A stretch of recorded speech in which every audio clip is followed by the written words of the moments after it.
Good morning, this is Shelby Law with the Great Basin Fire Potential Briefing for Wednesday, September 13th, 2023. Fire potential impacts for the next few days are shown here. Today we have a little dry cold front, generally dry cold front, moving across the north. It's going to bring some gusty winds to the Snake River Plain. Otherwise, we have some moisture further south across eastern Nevada and across much of Utah and eastern Idaho, Wyoming for some scattered showers in those areas. And then starting tomorrow, we'll see some drying begin to move into the area from the west, concentrating the showers and thunderstorms across southern and southeast Utah. And then by Friday, we should see very few thunderstorms just right on the eastern border of Utah before general drying moves in through the weekend. Here's the precipitation and lightning from yesterday. We had an active day across southern Nevada and southwest Utah once again. A few storms a little bit further north near the Utah, Idaho, Nevada border and in the central Utah mountains.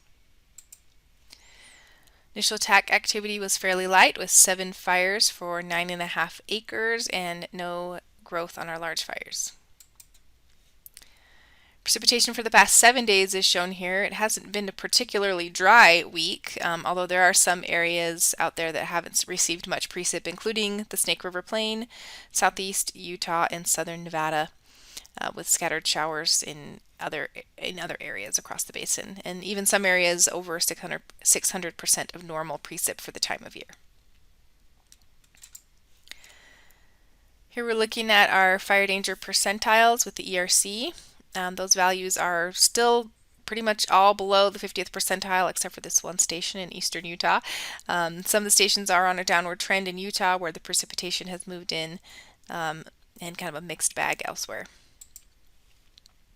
Taking a closer look at these ERCs here along the Snake River Plain, those values have been on an upward trend for the last few days to week with drier air up there. Still below normal for the time of year, but getting closer. And then further south and west along the Sierra Front where we have had some initial attack, we can see those ERC values are also quite a bit below normal for the time of year.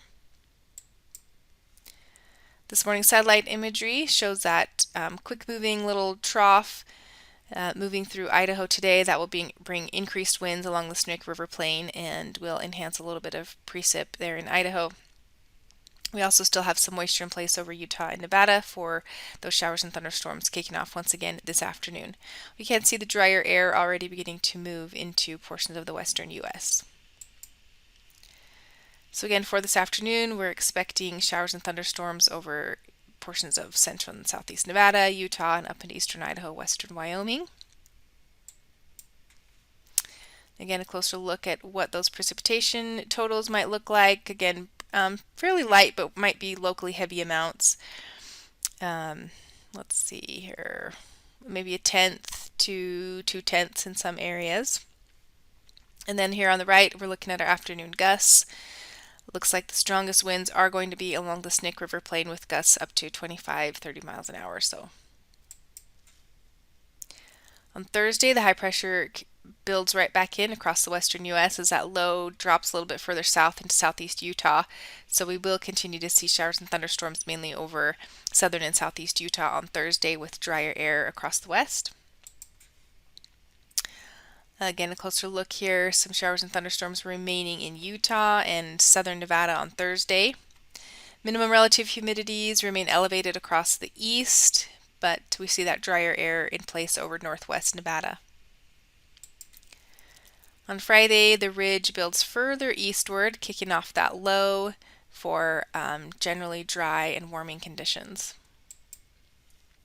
Looking at the high temperatures on Friday, pretty warm day in some spots, 87 in Boise, 88 near Reno. A little bit cooler on the east side with that moisture still lingering. We could see some isolated storms once again over the higher elevations of central and eastern Utah on Friday, but generally dry and warm elsewhere. The 3-day precip totals are shown here. Again, most of the precip over the next couple of days will be over the higher elevations of Utah, western Wyoming, with some scattered showers over southern Nevada and the east central Idaho mountains. On Saturday, the ridge remains in place for generally warm and dry conditions continuing.